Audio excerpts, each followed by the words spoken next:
우리가 성경을 읽으면서 크게 오해하는 말씀들이 종종 있는데요. 많이 있는데 그 가운데 오늘 특별히 어린이 주일과 관련되어서 우리가 늘 오해하기 쉬운 한 말씀을 한번 보려고 합니다. 그 말씀은 바로 잠언서 13장 24절의 말씀입니다. 매를 아끼는 자는 그의 자식을 미워함이라.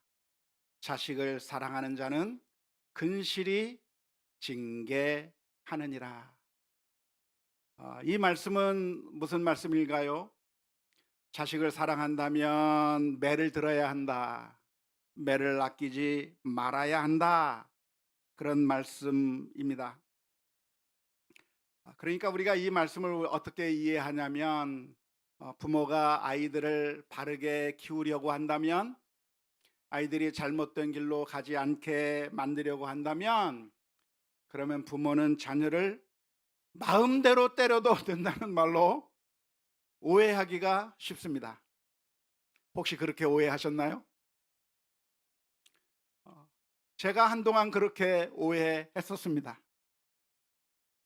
왜냐하면 어렸을 때부터 부모로부터 많이 맞고 자랐고, 부모가 매를 드는 것에 대한 그런 거부감이 없이 늘 그게 자연스럽게 자라왔기 때문에 그렇습니다. 한국에 살면서 사랑의 매라고 하는 개념이 있어서 아이를 바르게 키우려면, 그러면 때려서라도 바른 길로 가게 만드는 게 그게 부모의 당연한 의무이라고 생각을 했던 것이죠. 뿐만 아니라 성경 말씀 히브리서 12장 6절에서부터 8절 말씀에 보면 이런 말씀도 기록되어 있습니다. 주께서 그 사랑하시는 자를 징계하시고 그가 받아들이시는 아들마다 채찍질 하심이라 하였으니 너희가 참음은 징계를 받기 위함이라. 하나님이 아들과 같이 너희를 대우하시나니 어찌 아버지가 징계하지 않는 아들이 있으리요. 징계는 다 받는 것이거늘 너희에게 없으면 사생자요 친아들이 아니니라 라고 하는 말씀도 있으니까, 진정으로 자녀를 사랑한다면 때려서라도 바르게 가르쳐야 된다. 그래서 부모가 자녀들을 향해서 매를 드는 것은 당연한 것이라고 그렇게 생각을 한 적이 많이 있습니다. 하지만 우리가 성경을 읽을 때 항상 조심해야 할 것이 있다고 한다면, 성경의 어느 한 구절만을 보고 그 구절에만 꽂혀서 우리가 그 말씀을 단편적으로 받아들일 것이 아니라, 성경 해석에 가장 큰 원리가 있다고 한다면 성경 전체의 가르침이 무엇인가를 고려하면서 하나님께서 우리에게 원하시는 교훈이 무엇인가를 묵상하는 것이 중요합니다. 그렇지 않고 우리가 나의 기존의 생각에 일치하는 말씀만을 우리가 받아들이기 시작한다면, 성경에 있는 정말 다양한 말씀들이 있는데 그 가운데서 내가 가지고 있었던 생각과 일치하는 것들만을 받아들이고, 내가 가지고 있던 생각을 강화시켜주는 그런 말씀들만을 우리가 취하게 된다고 한다면 우리의 삶이 변화가 없을 것이고, 그리고 때때로 성경을 곡해하고 오해하는 결과를 가져오게 될 것입니다. 특별히 오늘 어린이 주일을 맞이해서 에베소서 6장 4절의 말씀을 본문으로 읽었습니다. 또 아비들아 너희 자녀를 어떻게 하지 말고 노엽게 하지 말고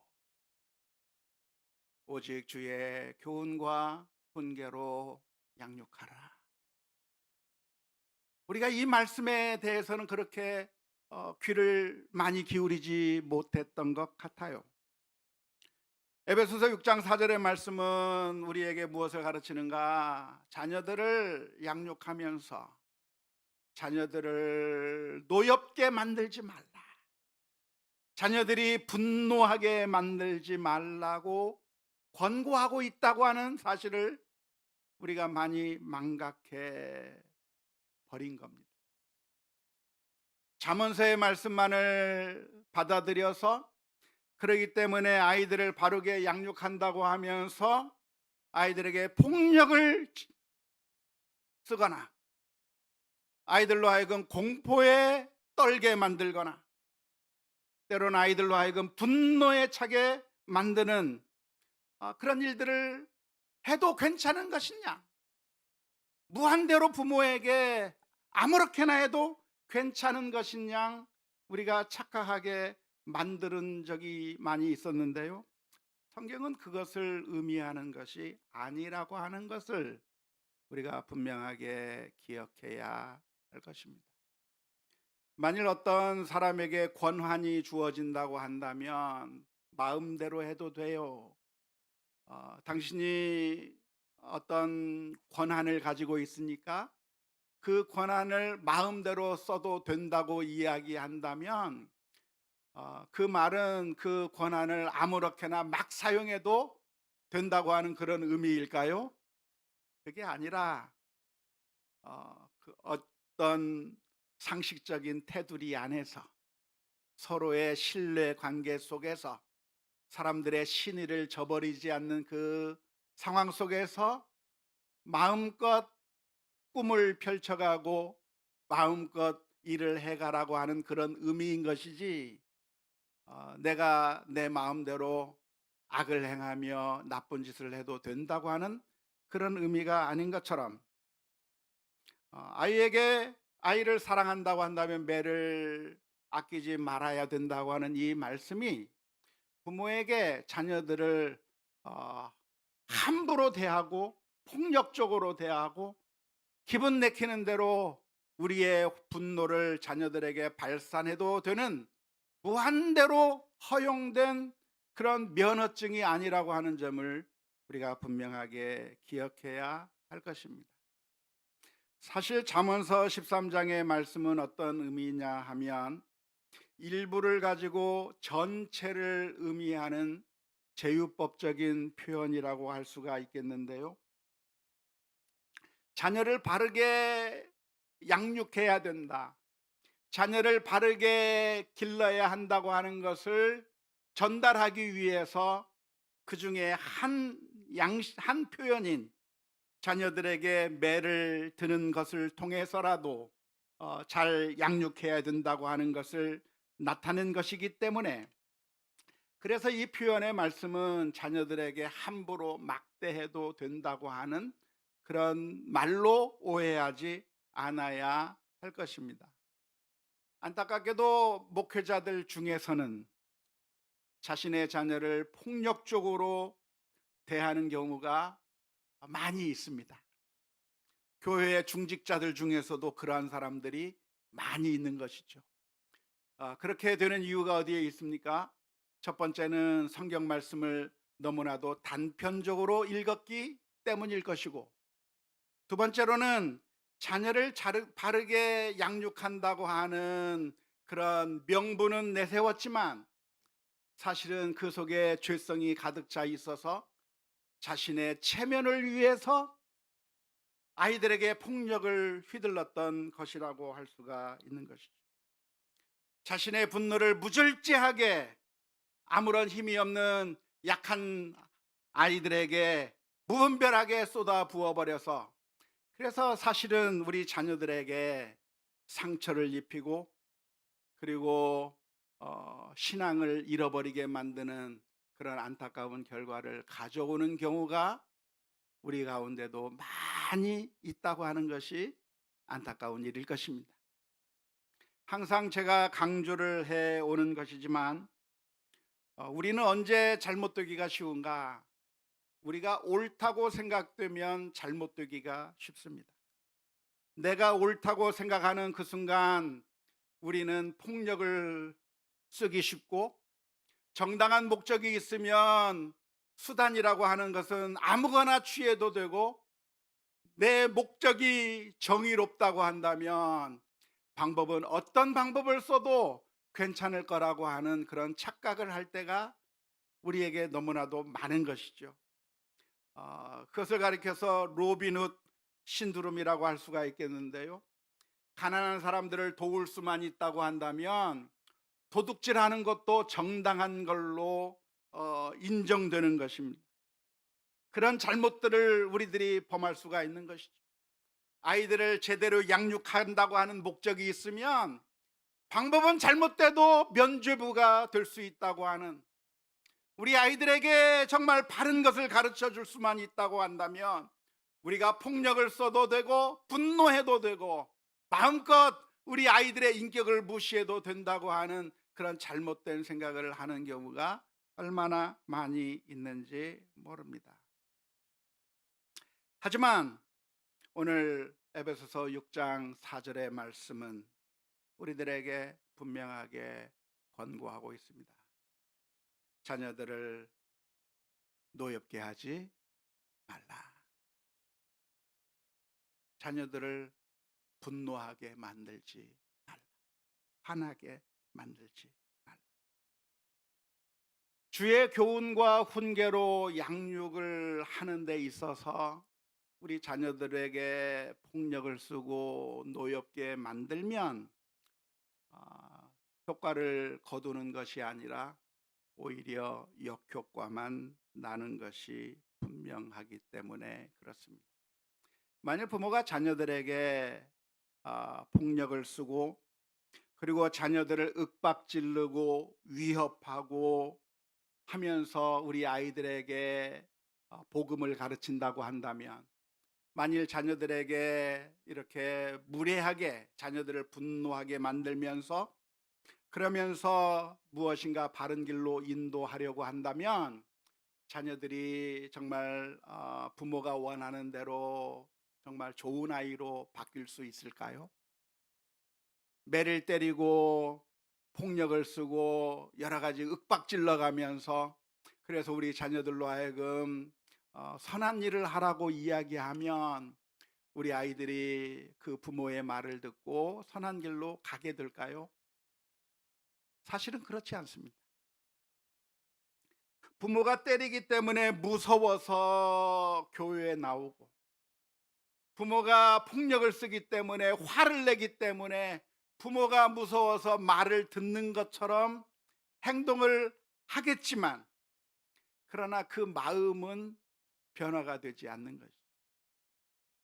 지금 우리 아이들이 신앙생활을 잘하는 것 같고 바르게 사는 것 같고 행동을 잘하는 것처럼 보이지만, 사실은 그것은 그들의 마음이 바뀌어서 그런 것이 아니라 부모가 무서워서 부모의 무서움을 피하기 위한 방법으로 잠시 동안 착해 보이는 척을 하는 거예요.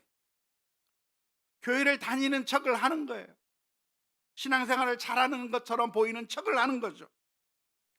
분노하는 것으로 우리 아이들의 마음을 바꿀 수가 없는 것입니다.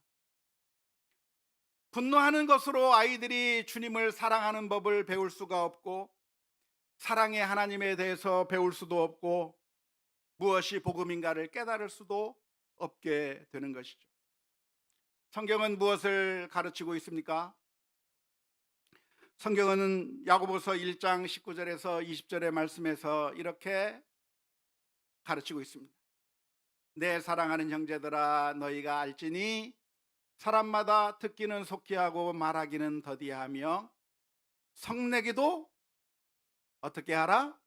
더디하라.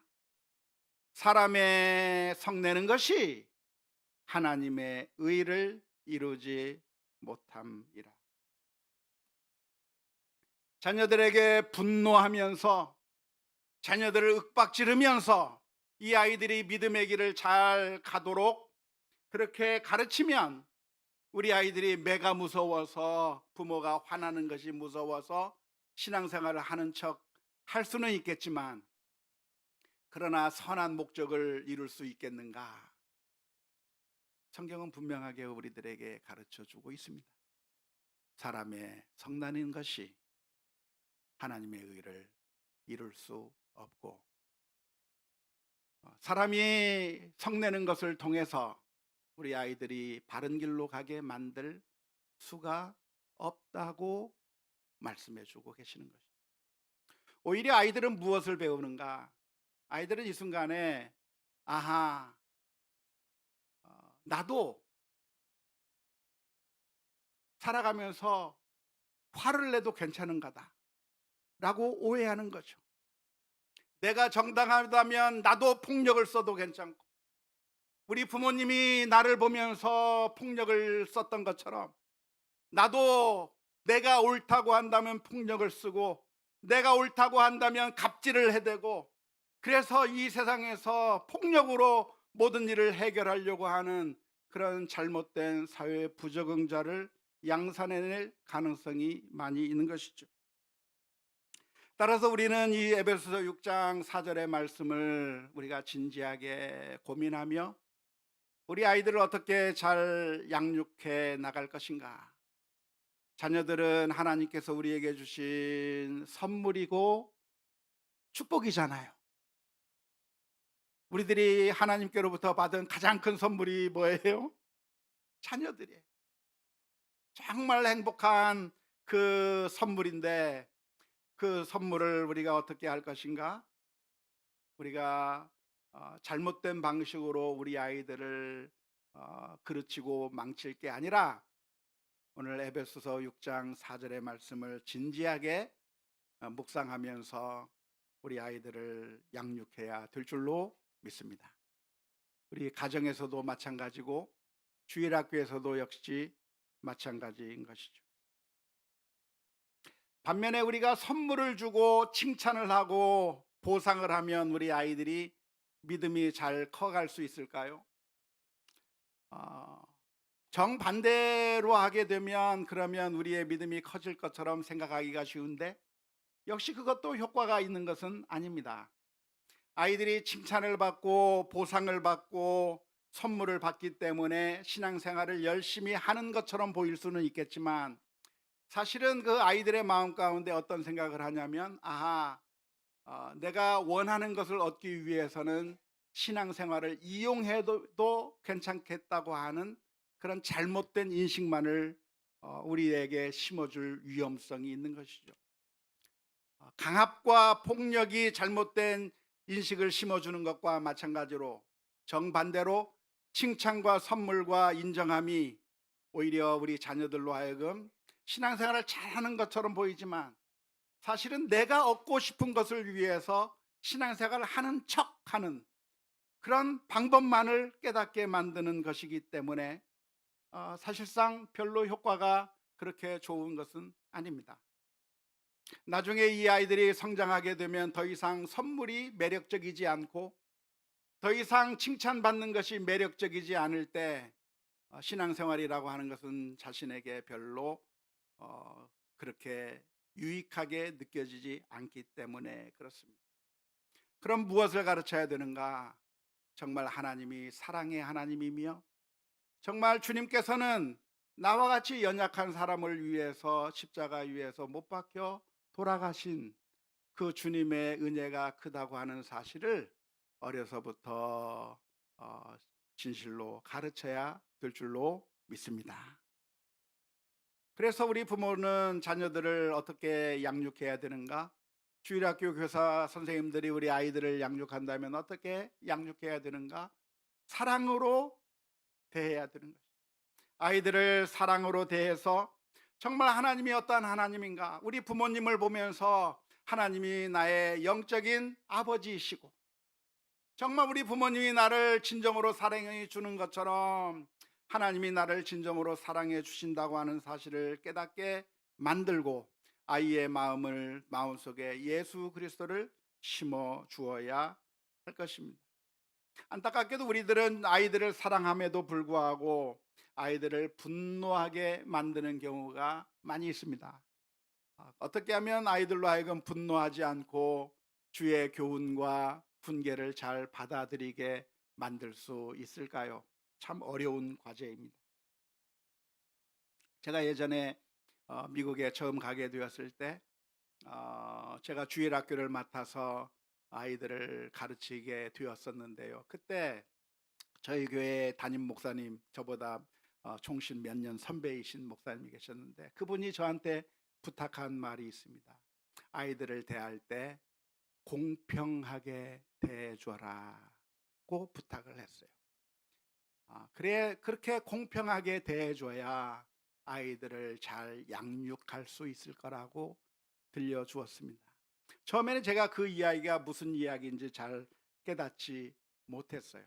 그런데 나중에 보니까 아이들을 공평하게 다루는 법에 대해서 조금씩 조금씩 배워 나갈 수가 있게 되었는데요.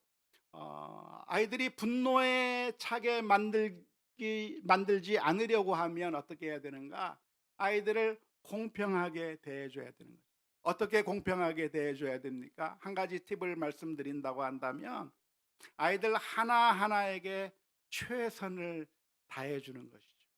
그래서 여러 아이들이 있다고 한다면, 우리들은 종종 어떻게 하냐면, 그 많은 아이들, 둘이든지 셋이든지 아니면 주일학교에 여러 아이들이 있으면 그 아이들을 다 한꺼번에 다뤄야 되기 때문에 부모의 마음이나 선생님의 마음이 너무나도 조급해서 빨리빨리 해치워버리고, 빨리빨리 이 아이 끝내고 저 아이 도와줘야 되고, 이 아이 끝내주면 또 다른 아이 도와줘야 되고, 그래서 마음이 조급할 때가 너무나도 많습니다. 그런데 가만히 보니까 어떻게 사람들의 마음을, 아이들의 마음을 불편하지 않게, 분노에 차지 않게 만들고 공평하게 대할 수 있는가 봤더니, 한 아이에게 최선을 다해서 상대해 주는 거예요. 그래서 여러 아이가 있다고 한다면 한 아이와 이야기를 나누는 거죠. 한 아이와 이야기를 나누는데, 이 아이가 여러 가지 불만들을 얘기해 주면 그 이야기를 듣는 겁니다. 그래서 그 아이의 문제를 다 해결해 줄 때까지, 그 아이가 흡족하고 모든 오해가 풀리고 그 가지고 있던 마음속의 불만들을 다 없앨 때까지 그 아이와 계속해서 이야기를 하는 거예요. 그럴 때 그 옆에 작은 아이가 와서 엄마 이거 해줘, 아빠 이거 해줘 하면서 막 옆에 다가오면, 그 다가오는 아이에게 이야기를 하는 거예요. 지금은 내가 네 형하고 네 언니하고 이야기를 하고 있으니 너는 잠깐만 기다려라. 내가 이 언니하고 이야기를 다 마친 다음에 그리고 너한테 가서 이야기를 할 테니까 잠깐만 기다려 하면서, 지금 바로 내 앞에 있는 사람에게 최선을 다해서 이야기를 해주는 거예요. 이야기를 들어주는 거예요. 시간이 많이 흘러도 괜찮아요. 1시간이 돼도 돼요. 2시간이 돼도 돼요. 그 아이의 모든 문제가 다 해결될 때까지 계속해서 그 아이의 이야기를 듣고 있으면, 기다리는 아이가 조급해하는 것이 아니라 기다리는 아이는 생각하는 겁니다. 내 차례가 되면 아빠가, 엄마가 나한테도 저렇게 충분히 시간을 내주겠지. 그러니까 기다리는 거예요.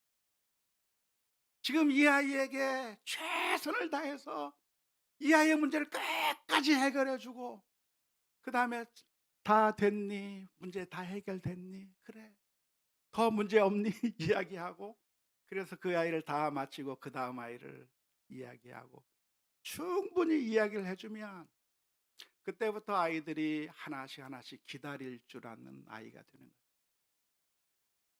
근데 우리는 종종 어떻게 하냐면, 빨리 끝내고 이 아이를 도와줘야 돼요. 이 아이를 또 빨리 끝내고 이 아이를 도와줘야 되기 때문에, 아직 이 아이의 문제가 해결되지 않았는데, 그래 너 됐지? 하고 비켜. 그리고 두 번째 아이에 가서 너는 뭐야? 그래 네 문제 이거야? 됐지? 하고 또 다음, 문제가 해결되지 않았는데 계속해서 불만들을 갖고 있는 거예요. 그러면서 서로 비교하는 거죠. 나한테는 이만큼의 시간을 냈는데 언니한테는 이만큼의 시간을 냈고, 나는 이만큼밖에 안 해줬는데 언니한테 이만큼 해줬고.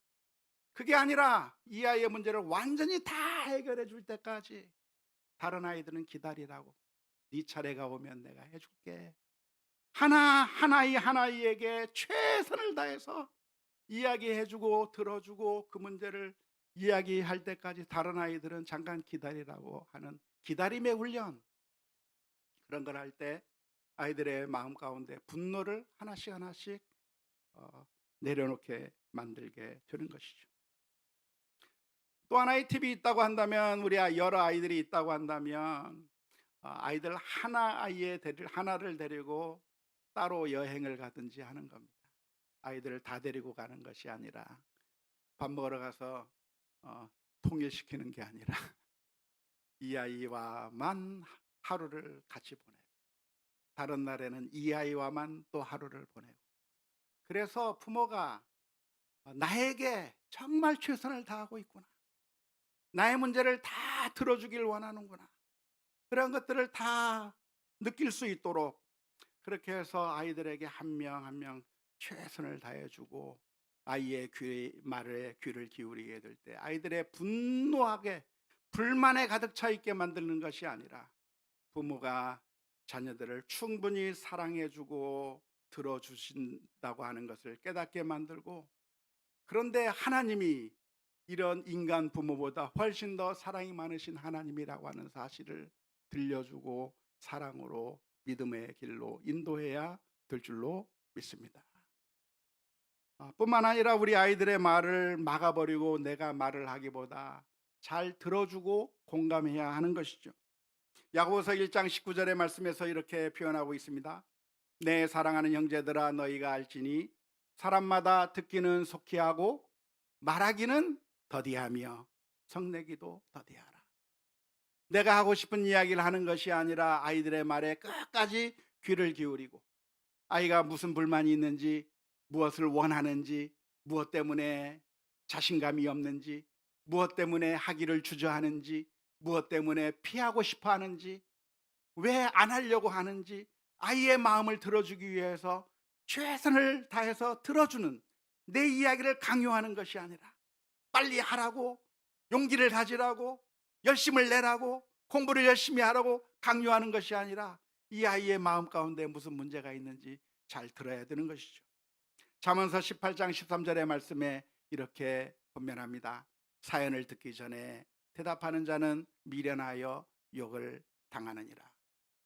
끝까지 경청하고 공감해 줘야 될 필요가 있는 것이죠.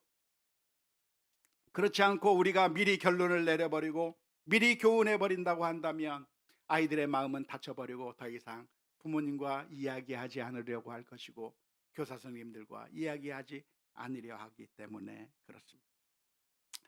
그래서 우리 아이들을 기르고 양육하는 것이 너무나도 어려운데, 그때마다 우리가 주님 앞에 엎드리면서 아이들을 사랑으로 양육해야 할 것이고, 뿐만 아니라 부모가 완벽한 것이라고 하는 그런 모습을 보일 것이 아니라, 아이들에게 솔직하게 자신의 잘못을 인정하고,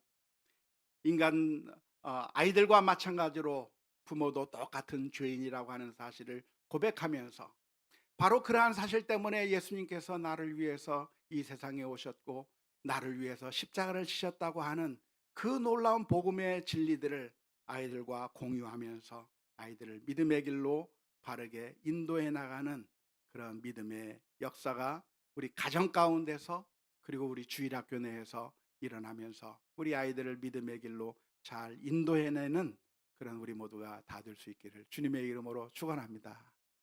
그리고 우리 자녀들을 만나면, 이미 다 키우신 부모님들이 있다고 한다면, 만났을 때 미안하다고 얘기하세요.